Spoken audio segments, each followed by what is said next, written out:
Over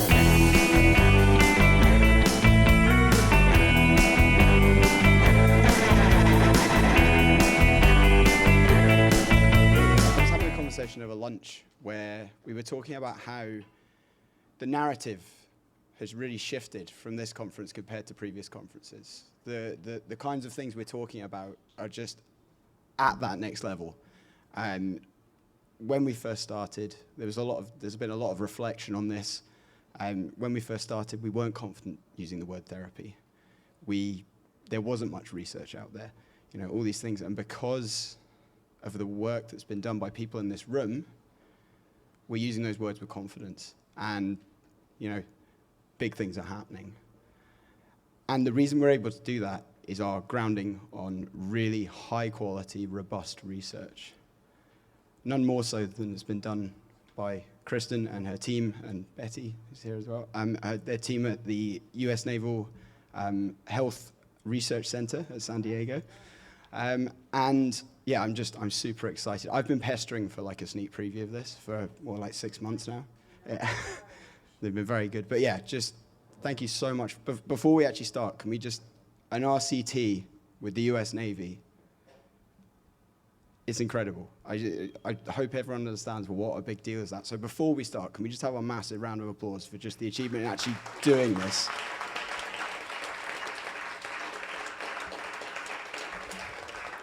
Absolutely incredible. So thank you so much, and I'll hand on over, and let's find out what you found.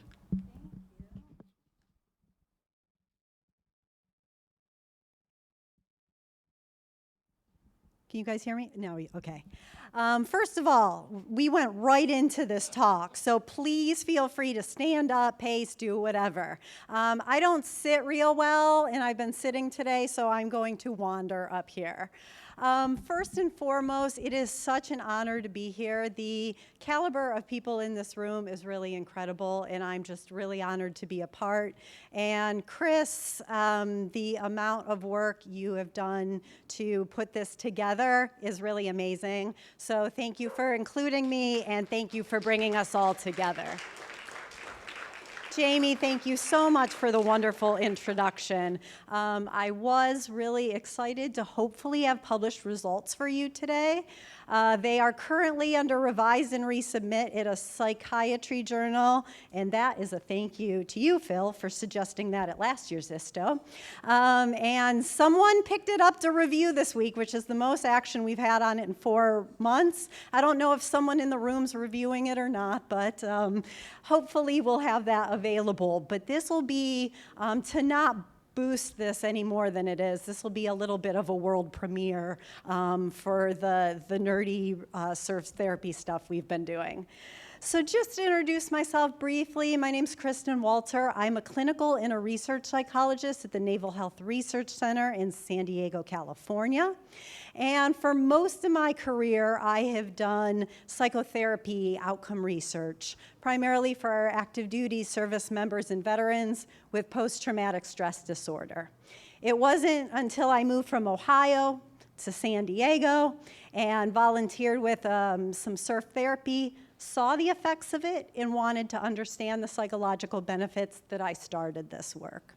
And what I'm going to do today is I'll talk about our research findings, what we found in our randomized controlled trial. I'll do that for about 20-25 minutes. Then I'll bring my amazing colleague, Betty, up on stage, and we'll talk for about 10-15 minutes about the implications, and then we'll open it up to questions. There were some incredible questions already in the app, so I look forward to answering those. And so when I was interested in studying the psychological benefits of surf therapy, I was very fortunate to be funded by the US Department of Defense and the Department of Navy. And Betty had a program 9 years in existence before I came along, so let me make that abundantly clear. And we ended up partnering to do a program evaluation.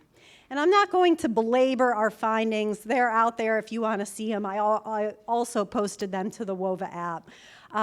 But they provide a little bit of a foundation for the RCT, so I'll just provide enough information to give you guys some context.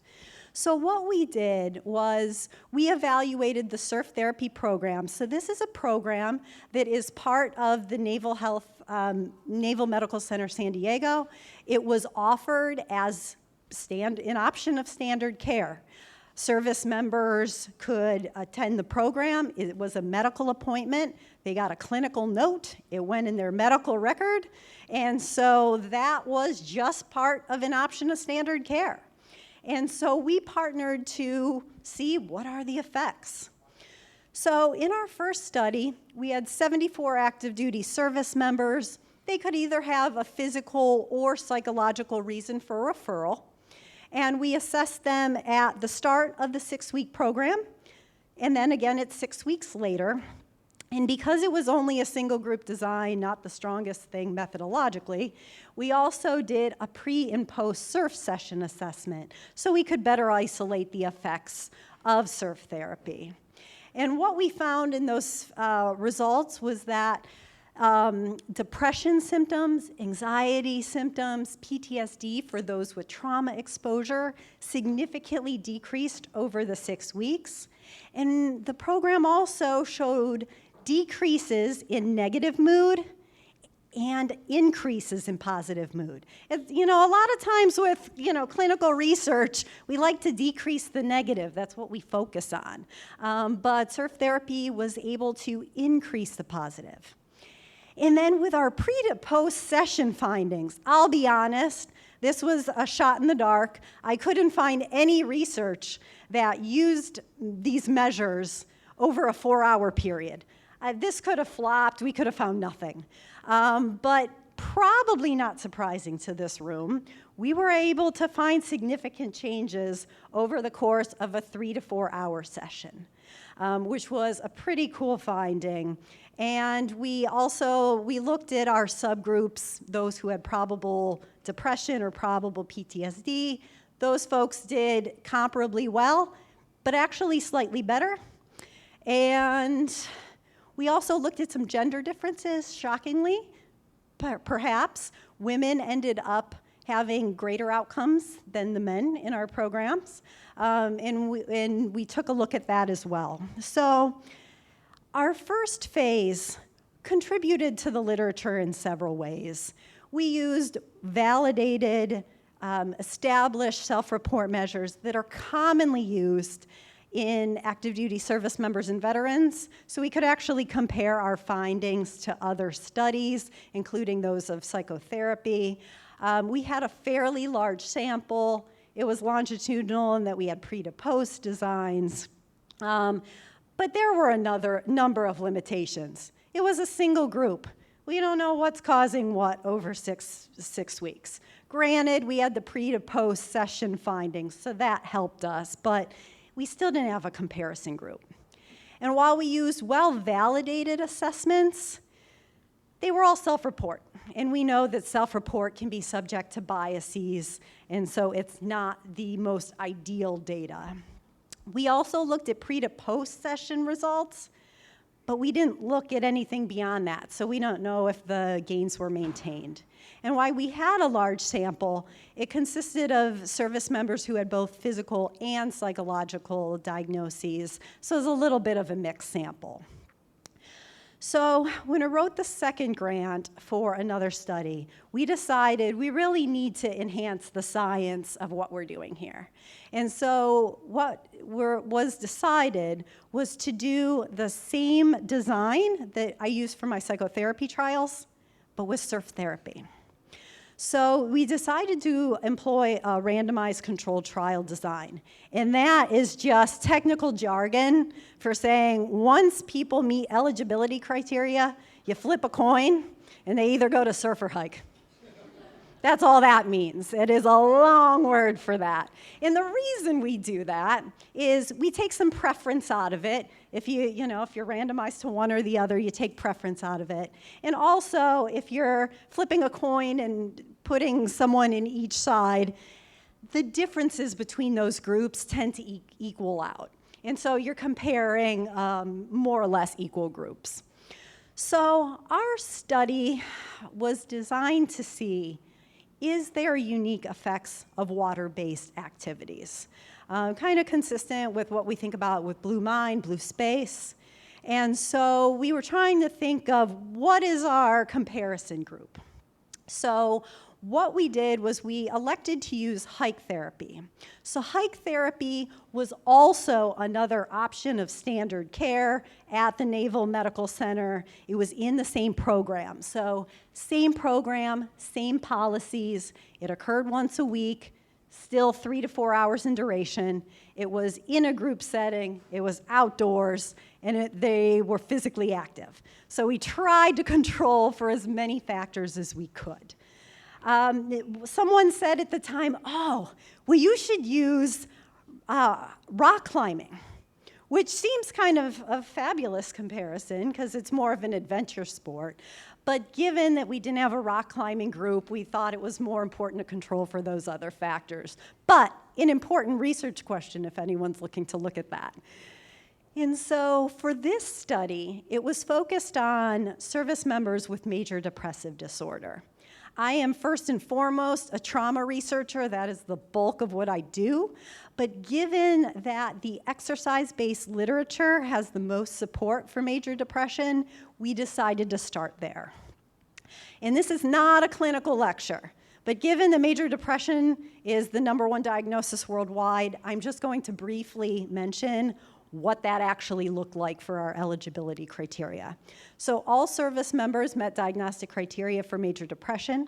That means most of the day, nearly every day for about 2 weeks, you either lost interest in things that used to be important to you, you feel down, depressed, or hopeless. In addition to those symptoms, at least one of those symptoms, you have changes in sleeping, eating, energy level, physical activity, difficulties in concentration, and potentially suicidal ideation. So individuals in our study all met diagnostic criteria for major depression.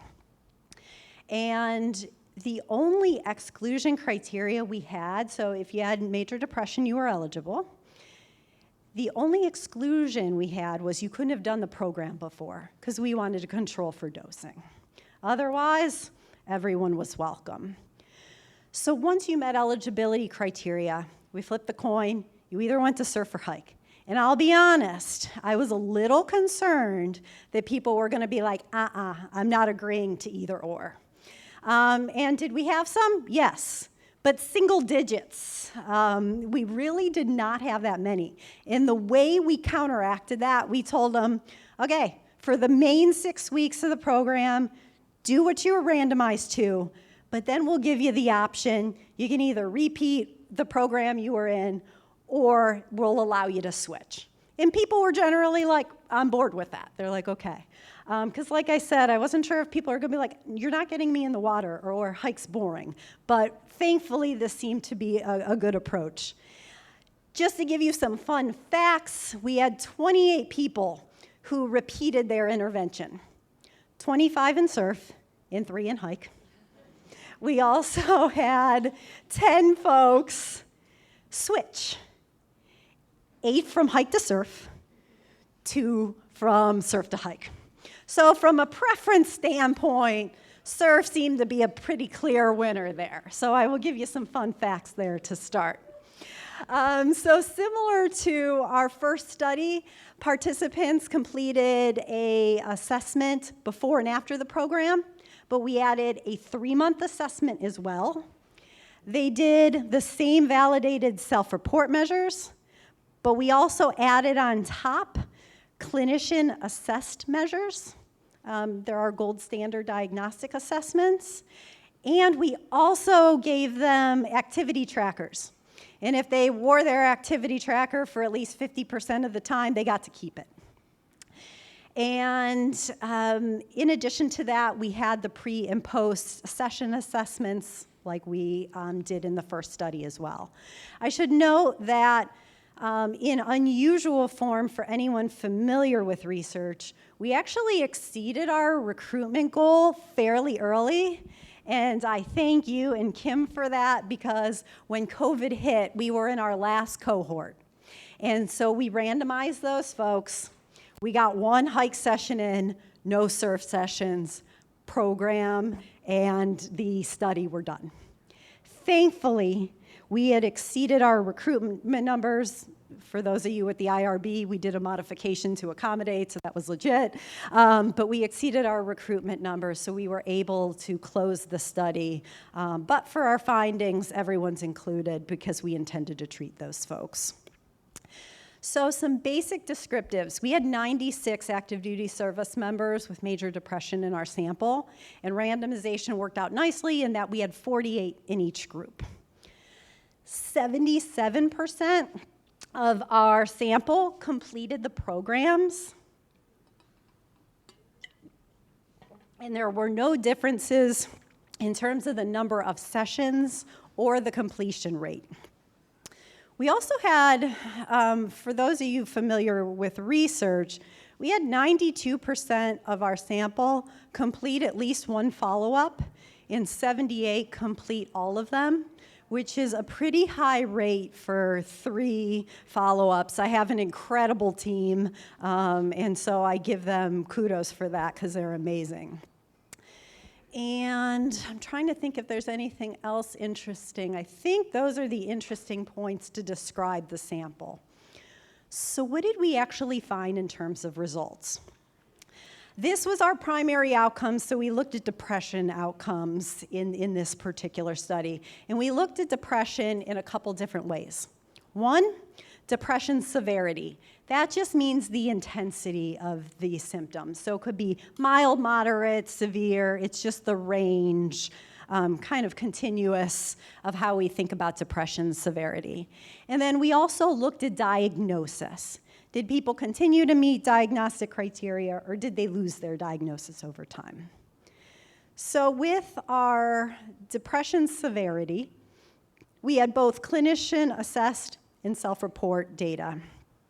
And so when we looked at those, there were both statistical and clinically significant differences for both groups.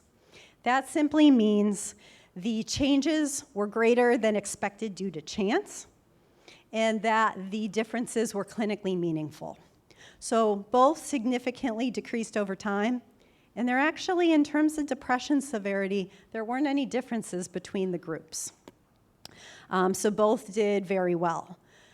We also found that depression severity decreased over the intervention period, but then it actually continued to decrease in the follow-up period. That's not often what you see in the intervention literature.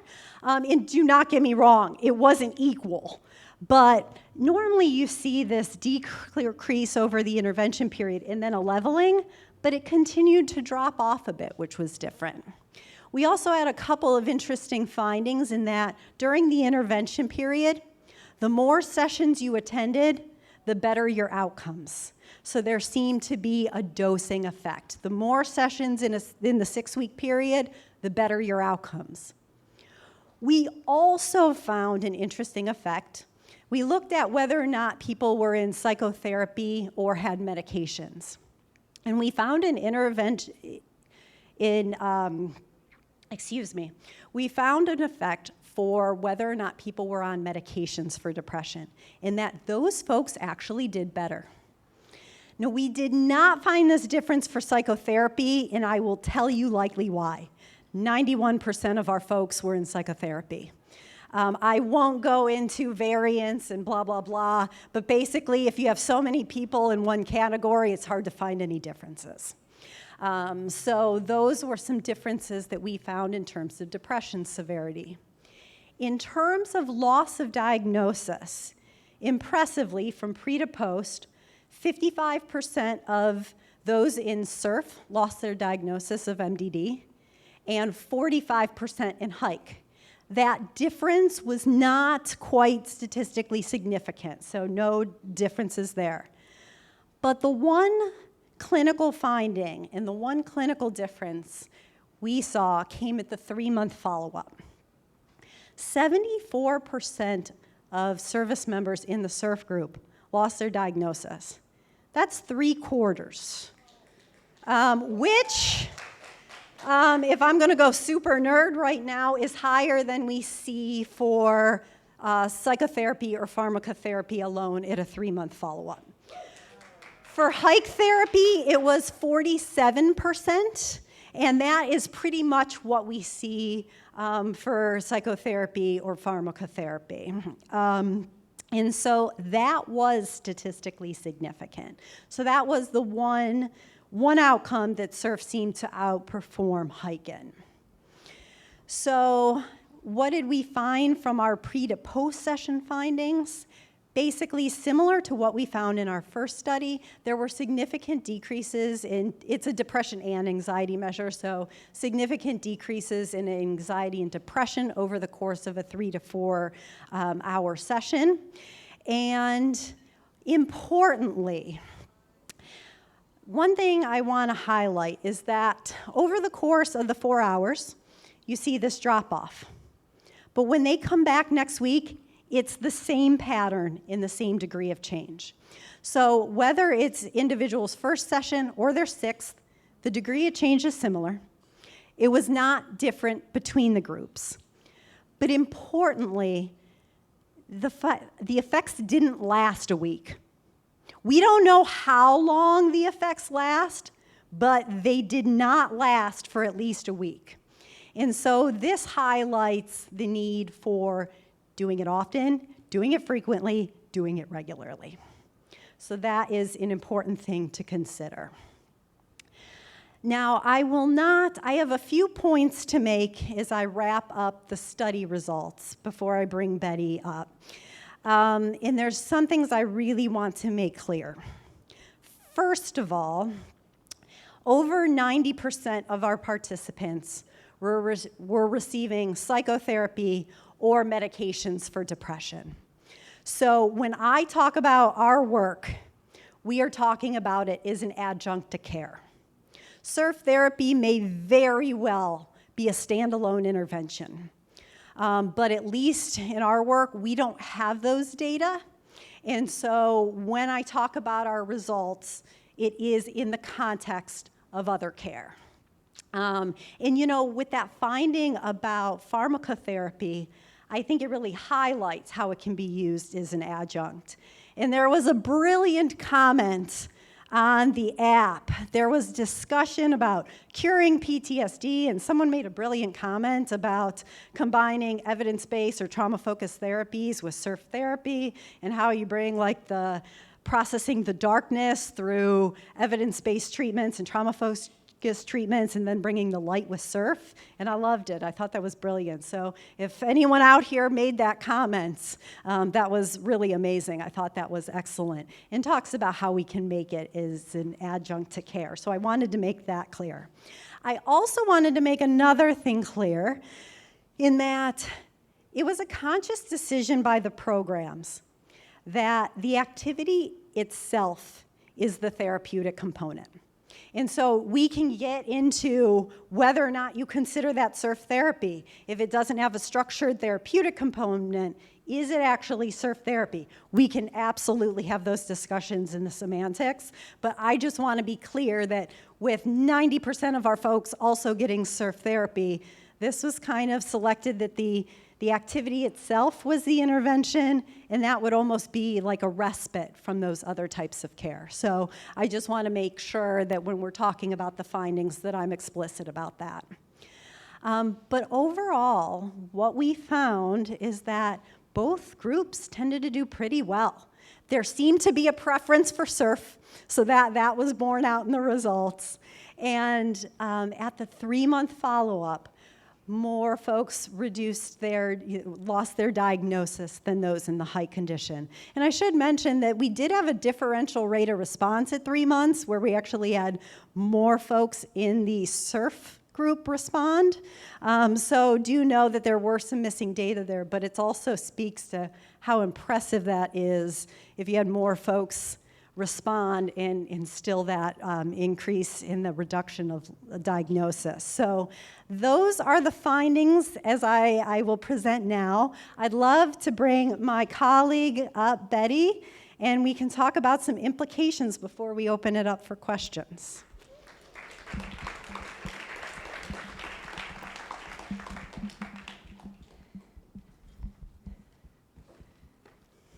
Hello. Well, where do you want to sit? I be here. You got it. Okay. So Betty, from a provider's perspective, talk us through how you might explain the 3-month findings. Hi. Well, I don't need to explain it. Look around who you are sitting. That's the community that we brought these patients to sit and to be with you, to see you on a regular basis. That's the answer.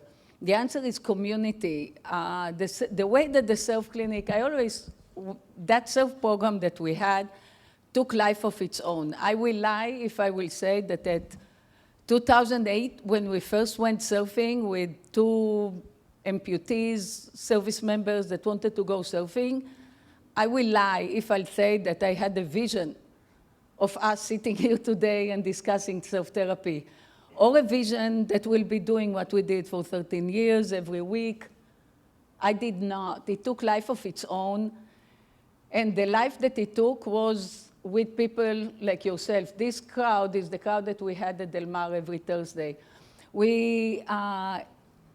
It developed in a way that together with us, many other wonderful things happened, like yourself, many other communities, many other organizations.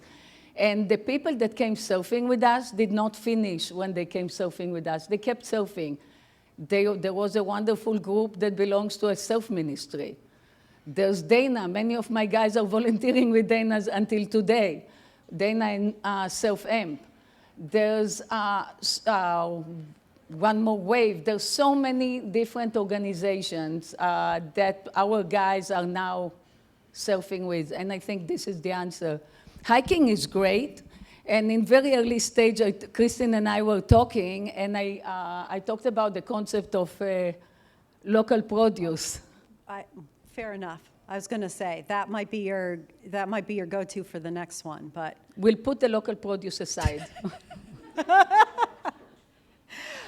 But the answer is the community and the fact that the people kept going on surfing. Again, you can argue surf therapy, not easy, just surfing or surf. It's all semantic. Basically, they were out in nature, in the ocean, on the beaches, surrounded with people.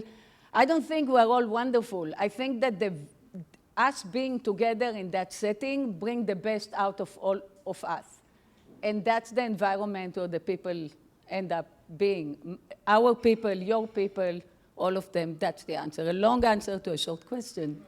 So essentially, at the 3 months, the difference could have been that the surf clinic or surf program tends to incorporate other local communities that are involved, that people can more continue that path, whereas hike didn't necessarily have those community outlets in the same way.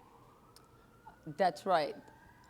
And it's interesting because surfing, there's some non-profit organization that our guys got involved with.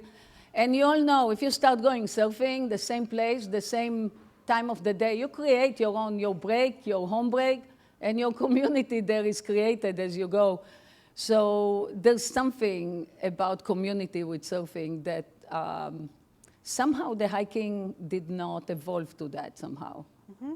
Okay, and so that is possible. So I will say that in terms of the data, we did look at whether or not they repeated in the number of sessions in the follow-up period. We didn't actually find the dosing effect for whether or not they repeated, but we haven't necessarily looked. We did ask if they surfed outside of the program, but we haven't looked at those data yet. So I know that we talked about it last time, and so I looked into it, and we haven't looked at it yet, so we'll have to see if that bornes out in the data or not. So excellent. Another thing to think about. If I may, one more go thing for it. on this. So our participants are patients. They're patients with a medical, just like Kristen was saying, they have a medical appointment, they have a medical note and all that. Somebody a long time ago told me that the word patient comes from being patient, being non-active. our people were not non-active.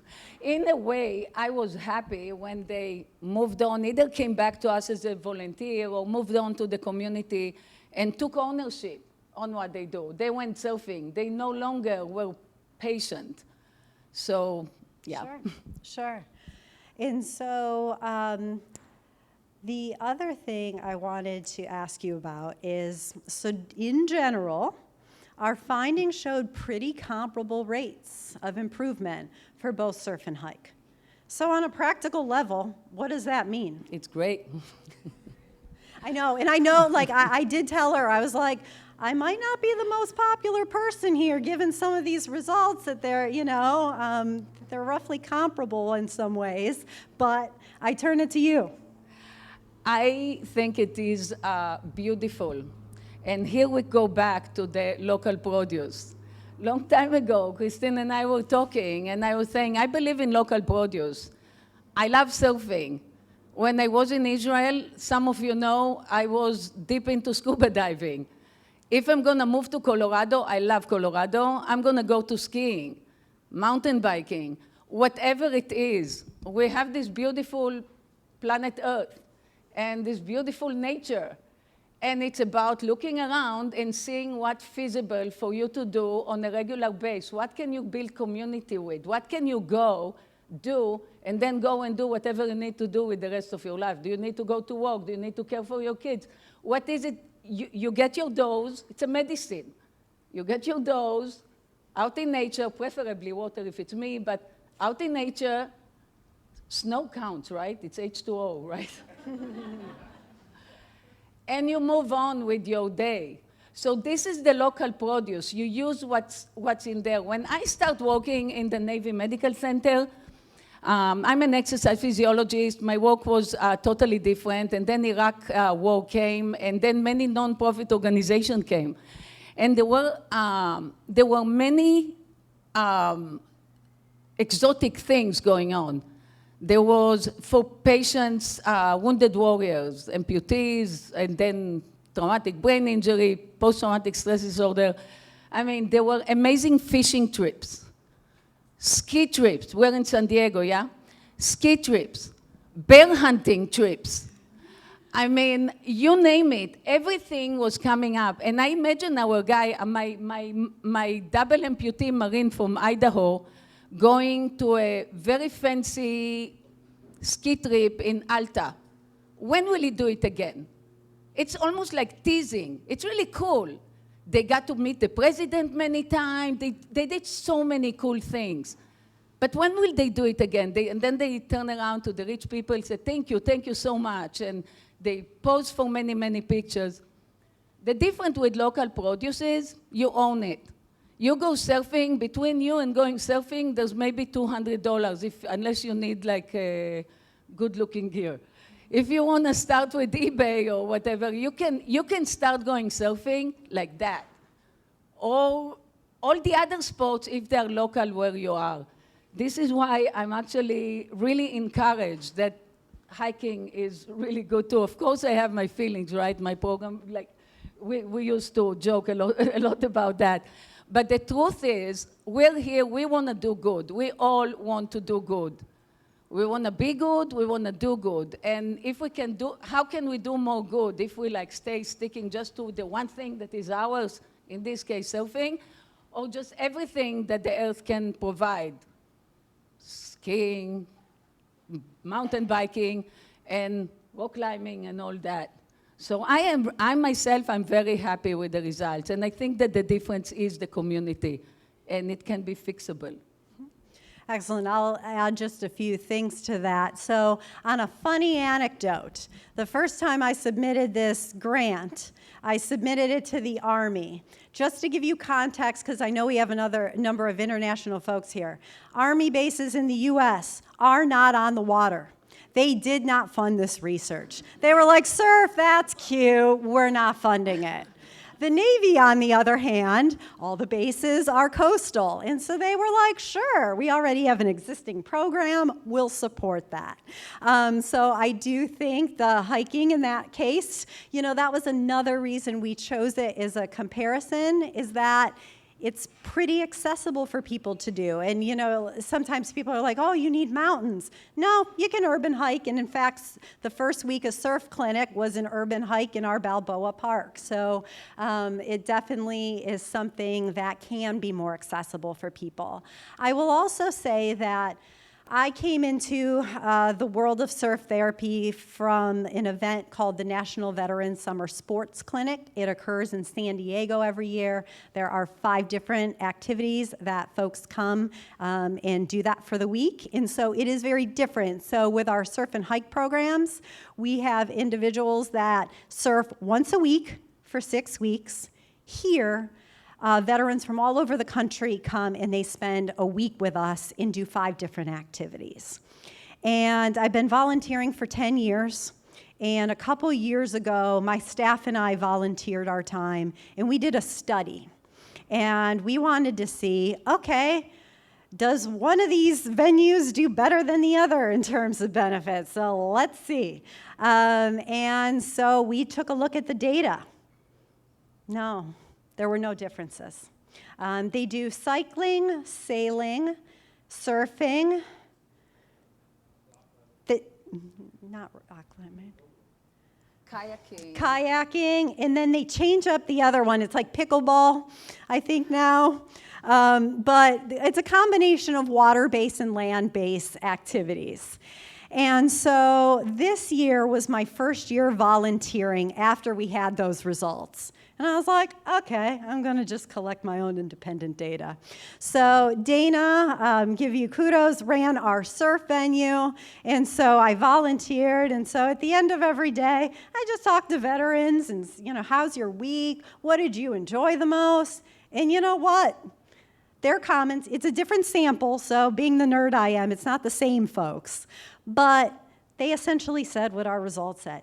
I really love sailing. Sailing was amazing. I thought the surf venue was the best. Actually, I'm a century cyclist, and cycling against the ocean that I never get to see was incredible. And so it was really interesting to hear that they all found something that really resonated with them. So I think the lack of differences between surf and hike kind of is very similar to what we're seeing even in some of our other work. Betty, a final question here before we open it up. So one of the things we talk about is what are the most important data we need to collect, and how do we balance that with participant burden? And so thinking about our work, what are some variables or any variable that we didn't collect that in retrospect you wish we would have?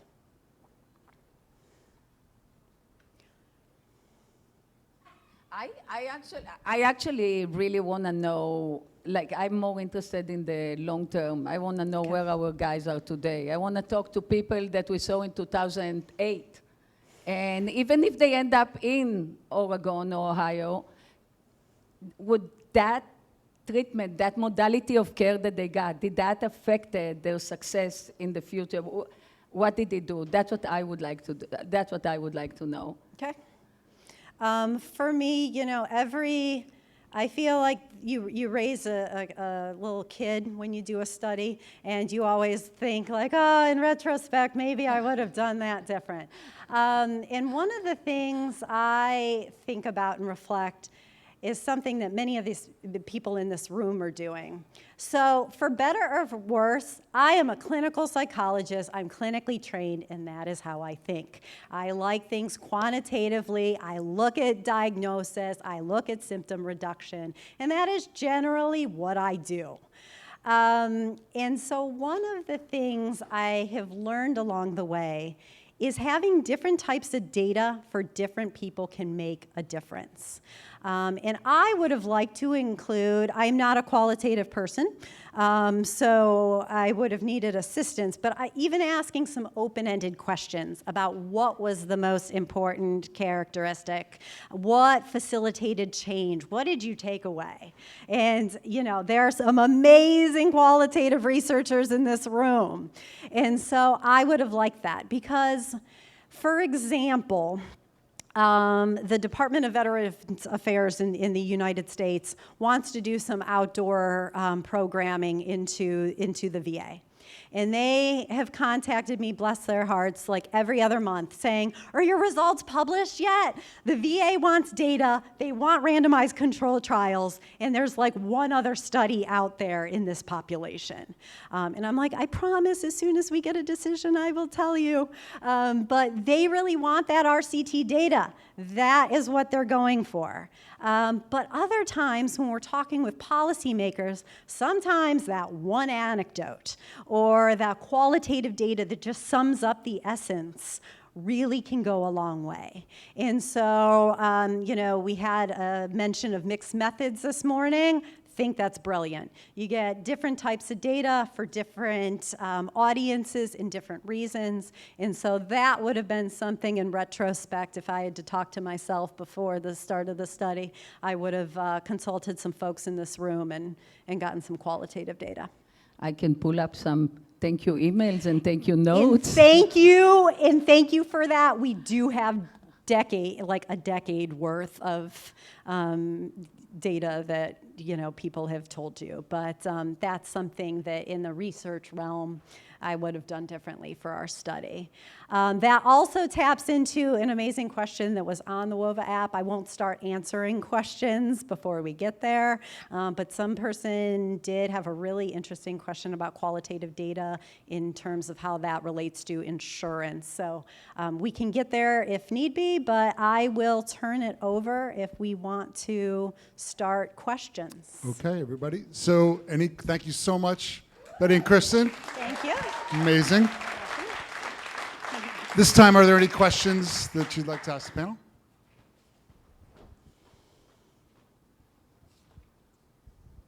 Hey, thank you so much for sharing that.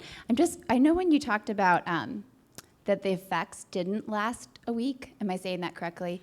For the pre to post session. For the pre to post. Yep. Okay. So would that mean though, like, so if we were doing clinics and we were, you know, running one surf clinic a week, theoretically, am I saying this right? That it wouldn't necessarily, the effects may not last till, so ideally, and is there a way, I don't know if that's information you guys would have though, that would say how many times you should be doing it? No. Okay. I would love, I mean, I think you need to go like weekly and then move it into 6 days. Does it last 6 days? Then move it into 5 days. Like it is tedious. And that's why sometimes we just can't answer these research questions and we need to do the best we can with the data we have. So all I can say from those is they didn't last a week. So we surf Thursday mornings. From Thursday to Thursday, those pre to post session effects didn't last. And if you think about that, that makes sense. You go out and you're like, oh, that was amazing for 4 hours, but then you get in an argument with someone later that day, or you got stuck in traffic. Like, you're not like, oh, I'm still blissed out from surf, potentially, you know? So that kind of makes sense. Just one other question. So, but it sounds like also, since you did say that, just that physical activity in general, well, at least with the hiking / so potentially if we could only surf once a week, we could incorporate some of these other activities and that could help. Brilliant. Potentially. Okay. So I just want to say something about that. Like, again, Kristen and I used to talk about that, and I would talk about self-session as a medicine. You get a dose, and the dose lasts so much, and I would compare it to medicine, and just like any other medicine, it has side effects too. Only the side effects of the self-medicine are all good. Let's see, you get fitter, your cardio is better, you meet some nice people, you're just going out to, I don't know, surf, but you get all these other things, other side effects that are good. So basically, I would prescribe my patients to move, I would have the VA prescribe them a house in a walking distance from the beach. But you're extrapolating. Oh, I'm sorry, Betty, go ahead. Basically, you should, I'm an exercise physiologist, and really we should exercise. We should get our heart rate going every day. It will put us in a better place. It have many evidence-based effects on us when we are. I believe that you are a better you when you're fitter, no matter what it is that get you there. You're better you. You're not going to become a better somebody else, but you will be a better you. So let's just find a way to do that as much as possible. And if you cannot surf every day, which unfortunately the VA is not prescribing a house on the beach today, it would be nice. If you say you only have access to the gym, if you know that in the end of the week you're going to be rewarded by going surfing and you're fitter because you ran every day of the week, that's good too. But you extrapolated the data, I think, correctly. And so we didn't find a difference between the groups in those session outcomes. So yeah, if you can't surf, go hike. Similarly, we did the same methods for our National Veterans Summer Sports Clinic, and so those 4 other options are also options too. Anybody else? Hey, Beautiful study, Kristen, and very, very interesting results. Firstly, I just make a comment about what Betty's saying, which is just so completely and perfectly true. Speaking as a researcher and all the overwhelming evidence for everything that you've just said, in terms of, really the best exercise in terms of health benefits is the exercise that you love doing because you'll keep doing it. Now, that doesn't mean it has to be one. It can be many different things, but it's got to be something you enjoy doing it, and then you develop this sense of autonomous regulation in self-determination theory, to use the jargon, which is saying, I really love this, and I'm going to do it because I really enjoy it. And of course, for everyone in this room, surfing is top of that list, or maybe not, but it's certainly amongst the top. So that's really, I think that your message here is just perfect, and you should be on YouTube, with just talking, and that would be a wonderful, community-wide intervention in itself. And so, congratulations on just expressing it so beautifully based on your years and years of clinical experience. But I'm a researcher, so to return to the research, because I do have a research question as well. Just thinking about it, and Betty's reflections on the sort of clinical reality. I mean, maybe an important element, because of course researchers always like to drill down and say, okay, surf therapy involves a bunch of things. What element of surf therapy might be the really active ingredient? And you wonder whether, that sort of reducing social isolation might have been a really important component. And of course, to the extent that a hiking group with a bunch of people is also, acting on that. So maybe the similarities in terms of the data might reflect, something to do with that. Did you have any measures that sort of tapped into social isolation? No, that was actually another one of those variables on our list of things that we would have added. I mean, we know from the qualitative literature that is often what's fueling. It is anecdotally what you hear Betty say here. So absolutely, that was a miss. And for those people that do social support research, there's a million measures. There's not consensus on even how you define it. It can be tricky and messy. That doesn't mean we shouldn't do our best with it. But that was something we did not include that in retrospect would have been great. Because even things like, I joke with her about it. We had a lovely social lunch at the end of surf. And so, Betty refers to it as breaking bread. I would have loved to have known how many people were like, I loved communal lunch, and so it would have been really interesting. And so, yeah, that was something we missed out on with it. I'm a huge fan of simplifying things. That's just who I am. And is there a way how I and we can have these mind-blowing findings visible for non-data nerds? Yes, so I will say a couple of things for you. First of all, this week I uploaded several things into the app. Our first study findings, so the program evaluation, those findings are in there. That was before open access was really a thing and we couldn't pay for it. So I put it in there so you guys can have access to that. I did put in our methodology manuscript, which is open access, but I put it in there. But I have all of this presentation in slides, and I think there's visuals. Hopefully it's easier to digest.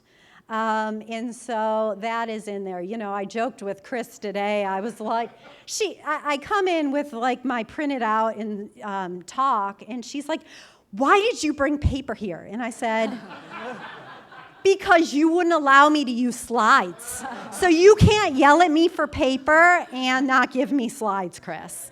So I tried to do what I could to simplify giving a nerd talk with no slides. I couldn't even give you visuals. Like, that's hard.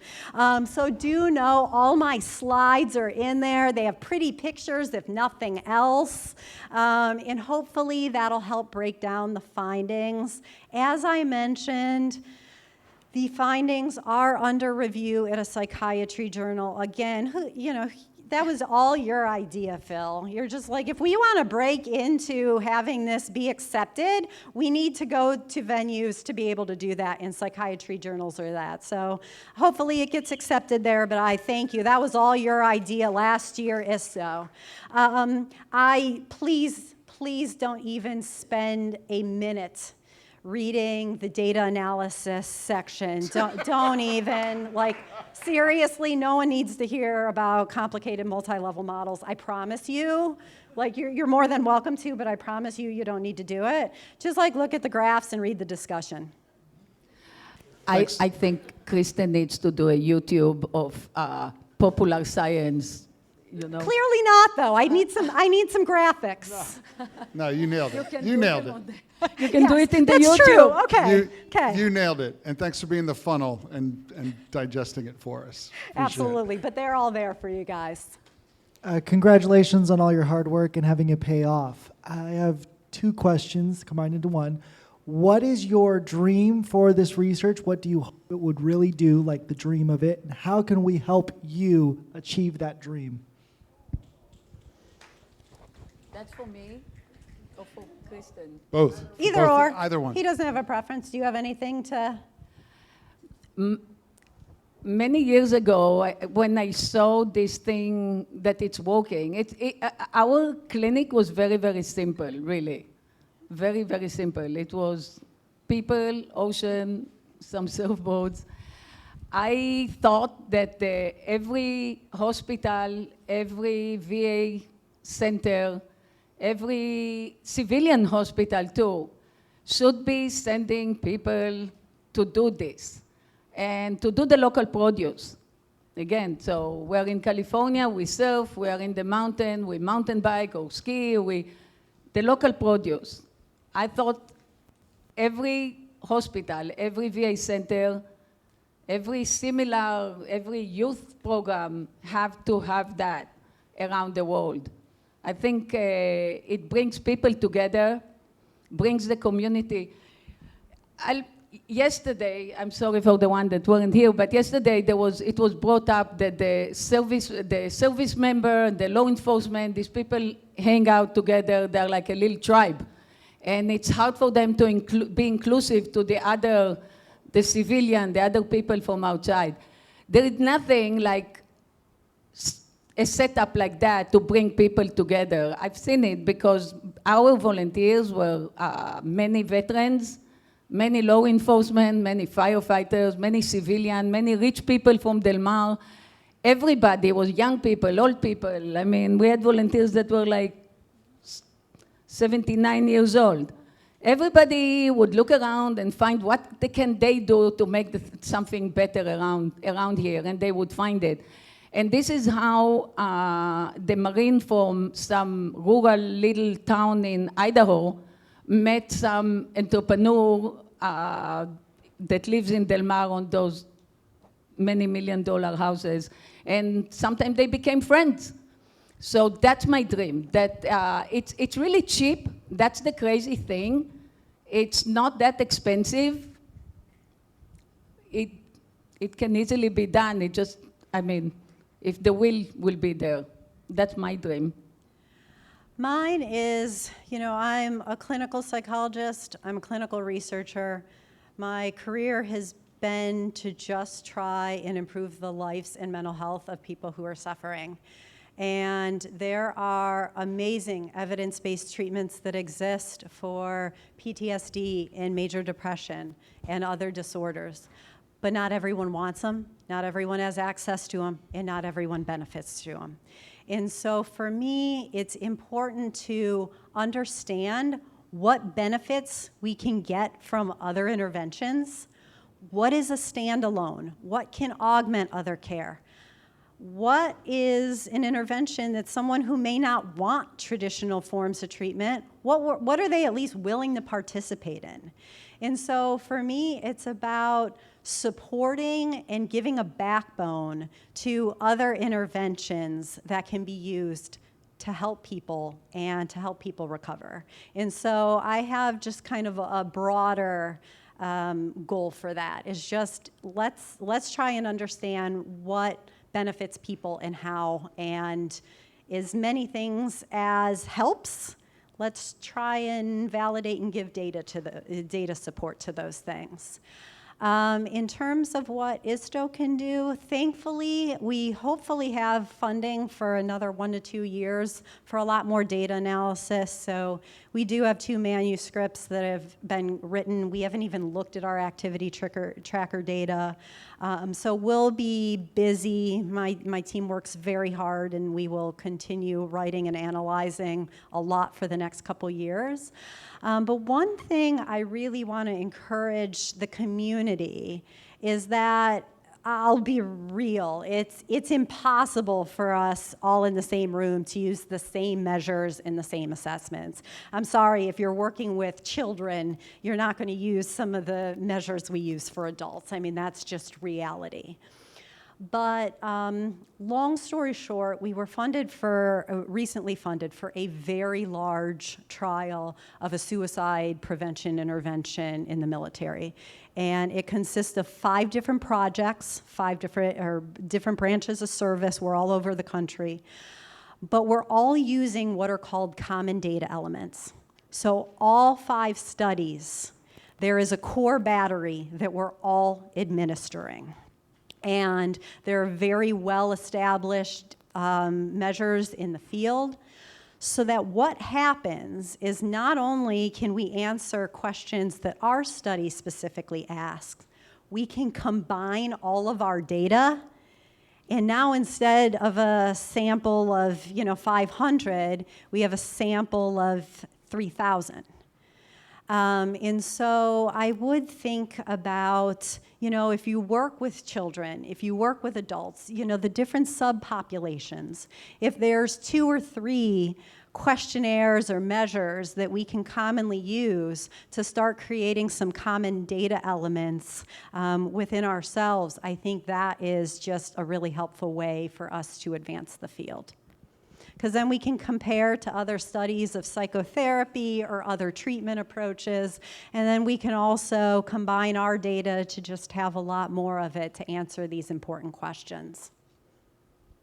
I've got a question, Kristen. Hi, my name's Alice. I work at Ocean Mind. We're based in Australia in Torquay. And that beautifully kind of segues on to what I wanted to ask. So we're also completing a randomized control trial. Yay! It's very exciting.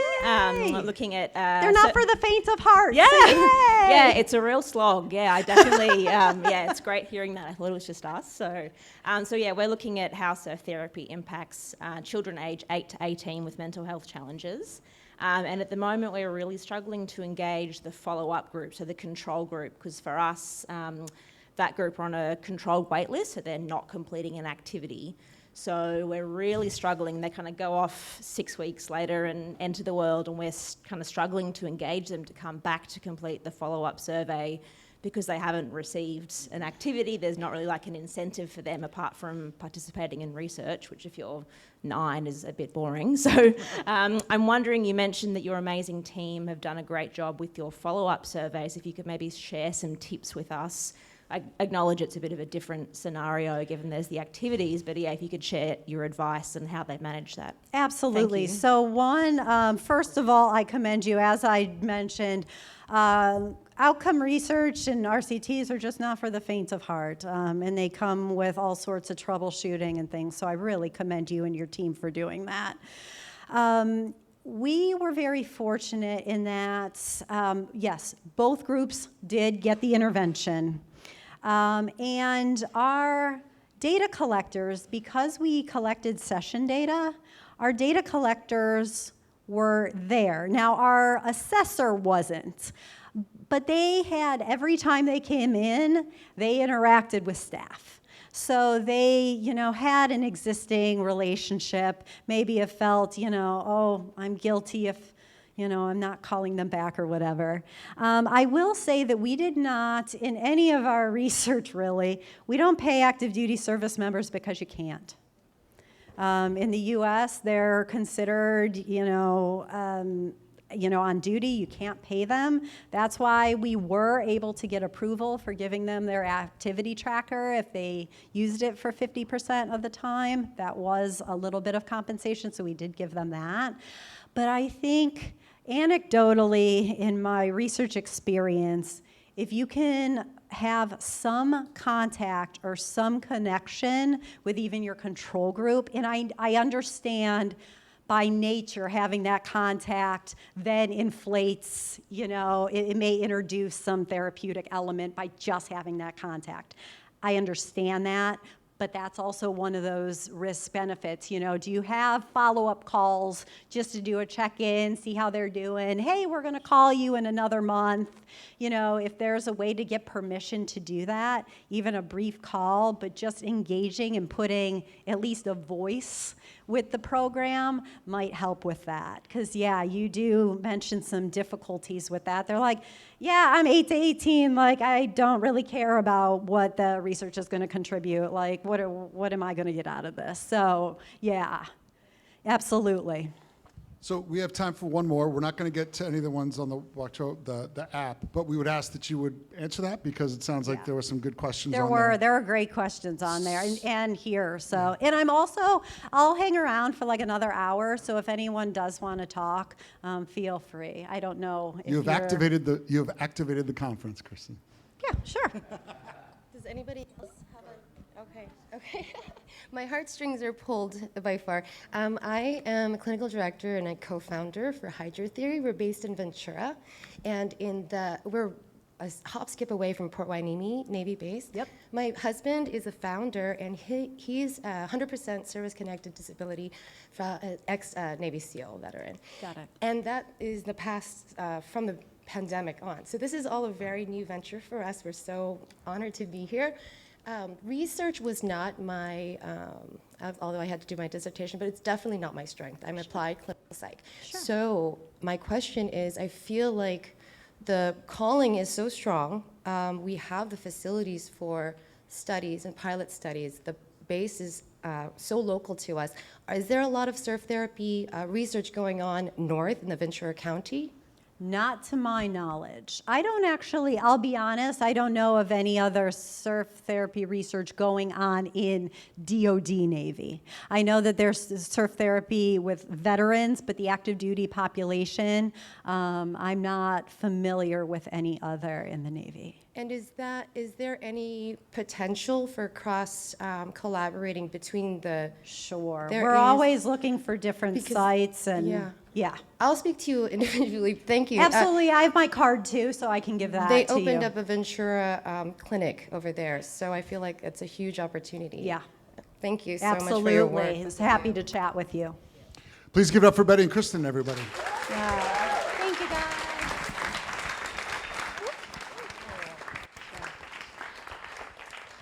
Oh boy, I don't know how to begin the thank yous. Thank you so much, Betty, Kristen. Kristen, I told Kristen you don't get a PowerPoint because we would ask what you had for breakfast and be interested in it. So that's why she didn't get a PowerPoint. I I don't know where to begin, so I'm going to make this very quick. I thank you to Mark and his staff who have been running the entire AV system. And if you can't be here tomorrow, it will be online, of course, through the Whova app. That's how you say it, Whova. The Whova app is so beneficial to all of us to connect and stay connected. You can chat with people there. You can instantly, you don't need to have their phone numbers and emails because through the Whova app you can get them. And so please use the Whova app. Zach Harper somewhere. Where is he hiding? Zach Harper just got his master's in photography. I didn't even know that was a thing. Zach Harper, thank you so much for the photography work. He's going to be with us tomorrow and Monday for the paddle out as well. Thanks so much, Zach. And Shade Hotel, how was the food? Yeah. I mean, I don't know how to thank the speakers.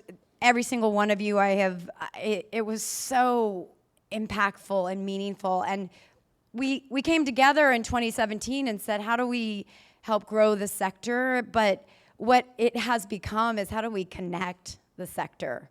How do we bring all of us together in meaningful and impactful ways, and especially those that are just getting started. But for those who have been doing this for a really long time, I hope that you're being inspired to think again or rethink maybe what you're doing. And maybe if you've been doing something for 20 years, maybe switch it up and be inspired by people in here who are just learning. So we are connecting people, and we're so lucky that all of you showed up. So the big thank you is all of you for saying yes. Thank you for being here. And for everyone online, if there's anybody awake online, woo!